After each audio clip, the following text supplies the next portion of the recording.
What's good, YouTube? Today I'm continuing my journey of reading through each volume, each season, and today I am doing volume 7.5, Blood Hunt. And I know it's probably not even like a main plotline storyline, but I'm just like, well, they made it 7.5, so it's got to have some type of importance to the story. So I'm just like, okay, I'm gonna play Blood Hunt, even though I don't really care for the PvE modes like that.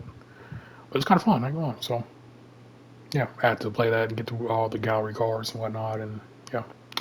So yeah, I am now reading through volume 7.5. But let's get into it.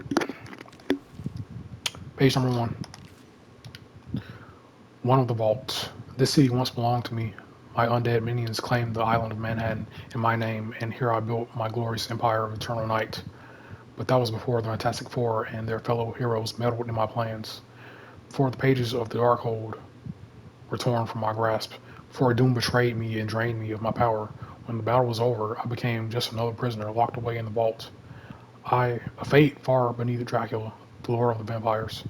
The man who rose to power after my fall, Mayor Wilson Fisk took particular interest in me training my immortal blood for reasons unknown and keeping me in a weakened state.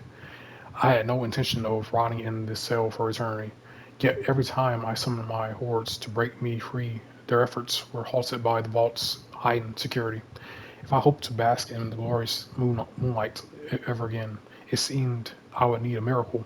I never expected it to be delivered by the very same heroes who helped exile me to this dungeon in the first place.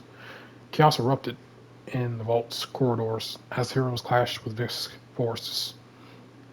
With the prisoners' defenses breached, I took advantage of the anarchy and made my escape, but not before I stole an item of power from the mayor's private collection, a Northern stone.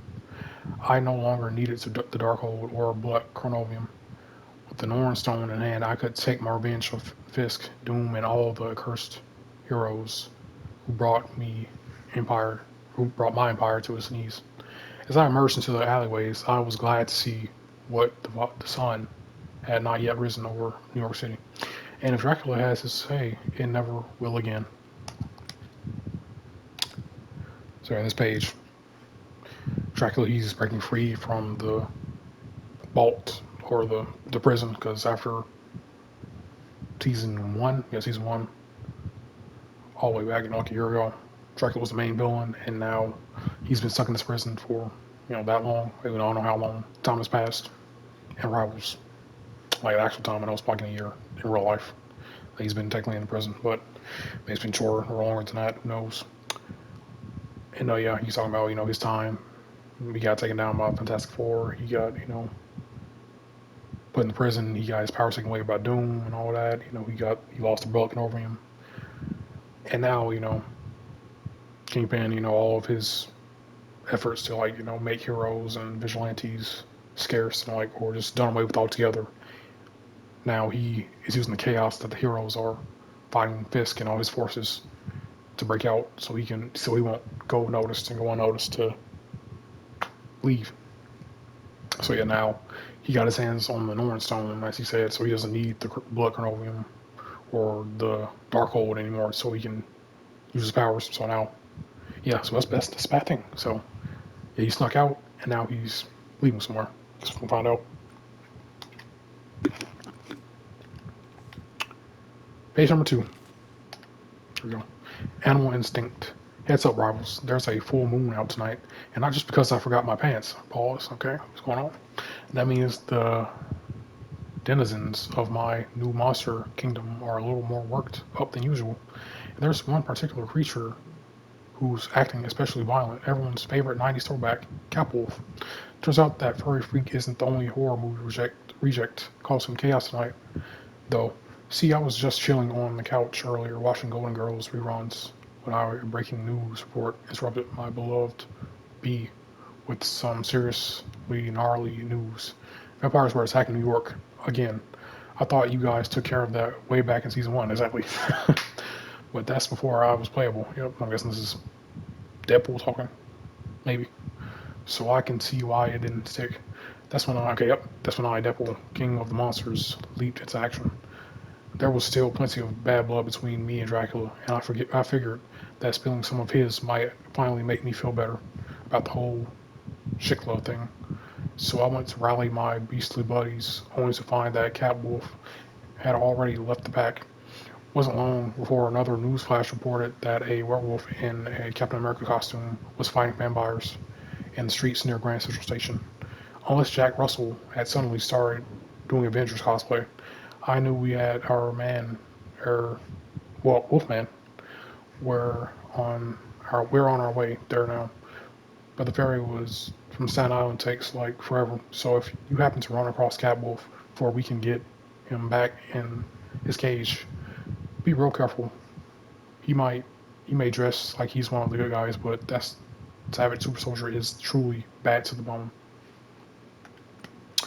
So yeah, in this page, Deadpool's narrating it, and he's talking about how Dracula got taken down in season one, and now he's breaking out, and now Catwolf is now showing up, and he's also fighting the bats and the vampires from Dracula and whatnot. So they have no other problems to worry about being Catwolf. So yeah,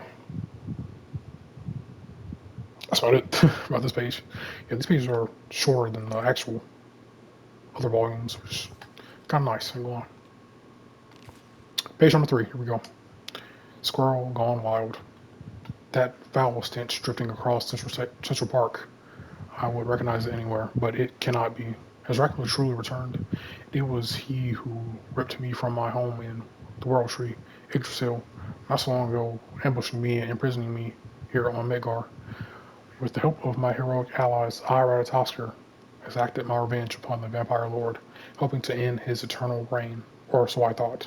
There is no denying the aura of ancient evil that has once again settled over my new home.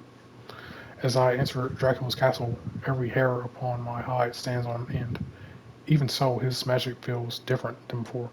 I must strike now, for he has fully reclaimed his power. Huzzah! He was caught off guard by my attack, and with my tooth and nail, I shall rend his hairless flesh and lay him low once again. I must not hold back. With every bite and slash, I will prove myself as worthy a warrior as the Odinson himself. And once Ratatosker has prevailed, all my Midgard's heroes will sing ballads in my wait. What is that in his hand? I know it all too well. A Nornstone, born from Nornheim. Beneath the roots of Yggdrasil, it flows with the same divine power as I, but far more of it. I stand no chance against such potent magic. I must end this battle and flee this place before he dares to use it against me. I will not be imprisoned again, body, mind, or soul. I will not fight any longer, my lord. I, Ratatosker, serve you. All hail Dracula. So in this page, Ratatosker is he's living in Midgard now after living in Yggdrasil, and now Dracula, he sees that he's broken free once again. He's probably got PTSD, and now he's fighting Dracula once again, trying to take him down, trying to get his get back from season one after getting captured, him and Blade, and being imprisoned. And he's fighting him. He's like, okay, he's doing pretty well. He's got power. Then he sees the Nornstone in his hand. He's like, okay, I can't do all that. Hold on, slow down. What's that in his hand? What do you got? And he's like, okay, I can't fight him with that because he recognized it from Nornheim. And yeah, then a little bit after a while, Ratatosker put him in mind control, and now he's part of Dracula's army. So yeah, he got succumbed to Nornstone and Dracula's mind control. Page number 4. Here we go. Hunting season. Thought we were done with this vampire crap. The puncher grumbled as he opened fire at the horde of vampires surrounding his squad of heroes. That's a problem with immortals, Blight replied, slicing his way through their attackers. Even when you think they're dead and gone, they just keep coming back. Blade's words rang true. The heroes had found themselves caught in what seemed to be a never-ending gauntlet of supernatural confrontations. An enormous wave of vampires in Times Square. A lycanthropic Captain America in Grand Central Station, and now another host of bloodthirsty foes in Central Park.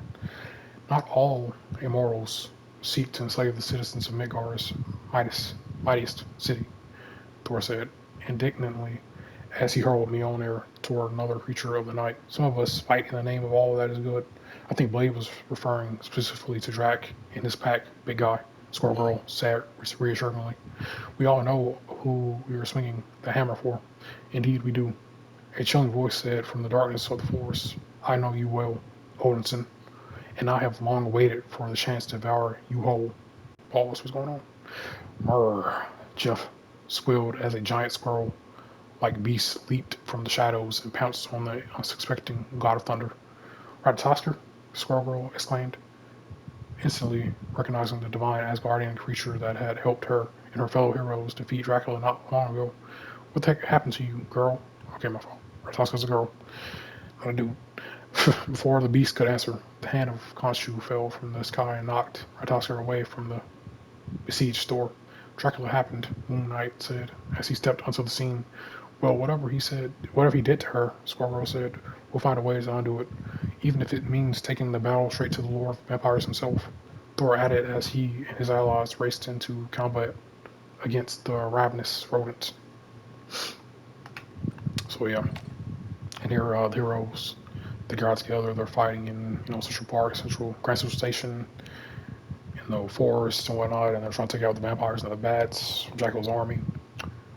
And then they're having a little dialogues with each other, talking about how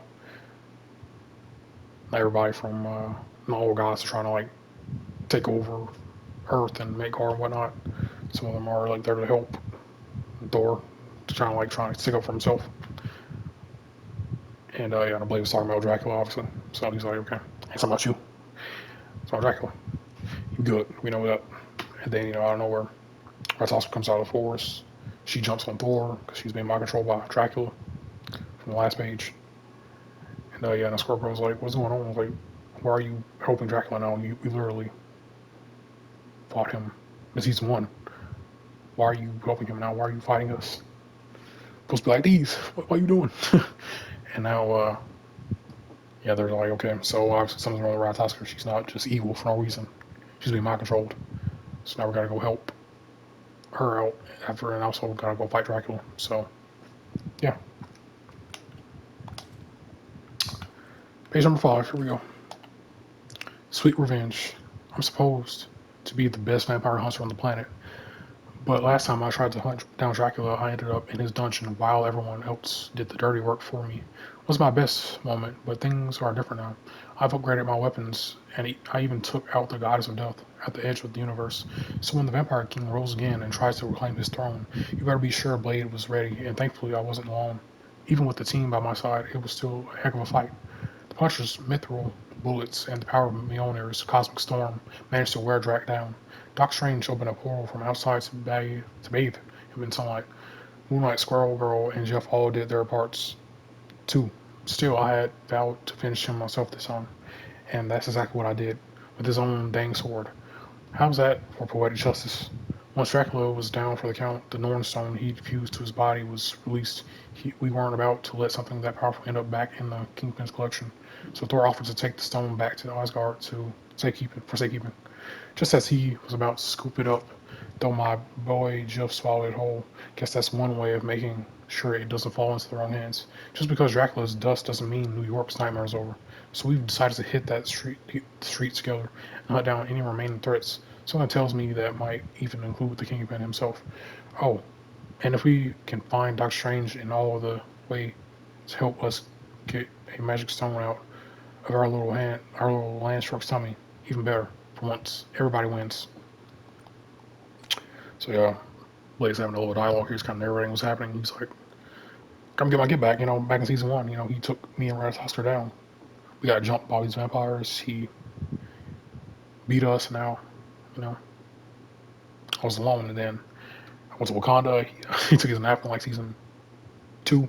It was. Yeah, he was in Wakanda. He was in the bed. Everybody saw that. It was funny. Where everybody else was fighting. His fight, he should have been the one to get his revenge. But yeah, now Ollie, season 7.5. That's what he's doing. He's using Dracula's sword against him. She said he beat him. And now he took the Norn Stone, or the Norn Stone came from his body after he got beaten. Now Jeff ate it somehow, and then now they have to figure out a way to get the Norn Stone out of Jeff's body. So yeah, they're trying to find Doctor Strange and see if he can help. Here we go, final page, page number 6. There we go. Fall of the Kingpin. This was not how it was supposed to end. As mayor of New York City, I faced countless calamities, from the time anomaly spreading across lower Manhattan to the surge in vigilante activity that forced me to put the city in lockdown. With each new challenge, I rose to the occasion, making my city safer, earning the trust of its citizens. Dracula's escape from the vaults was not an event I predicted. With all of the other crises I was managing, I had no choice but to rely on others to neutralize the threat he posed to my city, posed to my reign, Kali. I was well aware of this risk inherent in recruiting the same vigilantes I have recently attempted to imprison. Yet they seemed determined to face off against the Vampire King with or without me, so it made sense to provide them adequate resources, including safe transit on my own underground train line, to get the job done. There was no way to lose. If the so-called heroes fell, their sacrifice would go unnoticed by the general populace. But if they did manage to defeat Dracula, the city would once again be freed from a vampire infestation, and I would be able to take credit for their success. Plus, the heroes would be so weakened from the battle that I would easily be able to ambush them upon their return. Or so I believed. I waited for them in Times Square, ready to bring them to justice once and for all. But what I hoped would be my greatest triumph soon became my public downfall. I underestimated them, and I paid the price. But even if victory is theirs, the city will always be mine, and Wilson Fisk will not rest until he is back in power once again. Sounds like somebody particular that I know, a particular rotten orange that is the leader of this country right now. So obviously, in this on a page, Kingpin, he was had this whole plan to recruit the heroes, kind of like Doctor Doom did in season 0, to do his dirty work for him. So and now they're hoping Kingpin or they're helping out the city, but Kingpin's providing them resources to get to the vampires and take them out and take out Dracula also. But then they after taking out Dracula, they went to Times Square, and little did they know, Kingpin was planning to ambush them, but it didn't matter because it's just Kingpin. He's technically strong, but he's not as strong than all these people got together. So now they're jumping Kingpin, trying to take him down, and they succeed. He had this master plan. It's like, okay, well, if they die taking on the vampires and Dracula, it's like, okay, they go unnoticed, it doesn't matter. But if they do win, it's like, okay, I think their success. I'll take credit for their victory over the vampires and freeing New York City from the vampire infestation that we have. And then they took the North Stone with them after taking on Dracula, and then so Kingpin, he's gonna ambush them. They go as planned. They take down Kingpin, and now he's gonna become a prisoner. Like he tried to make all these vigilantes and these heroes prisoners before. So yeah, now he's gonna be a prisoner. He's gonna pay for his crimes, but he's still he's Kingpin after all. He has all his money, and he has all these assets and these resources at his disposal. So now he wants to still reign over New York, even though he's being taken down. So like somebody else I know in real life, but they should be paying for their crimes, even though they aren't whatsoever. But in due time, retribution is due to all who do dirty, dastardly things. But anyways, that is season 7.5, volume 7.5, Blood Hunt. Let me know if y'all read through this. What was your favorite page? Let me know if y'all played Blood Hunt. What do I feel about? How do I feel about it? I enjoyed it. I think I would enjoy it as much as I did, but I do. But yeah, season 7.5 got another volume on the way. Volume 8. Still gotta get the rest of those pages. I think I got like 1 or 2 more pages. Volume 8. But yeah, that's 7.5. And yeah, I'm done chatting. I'm out.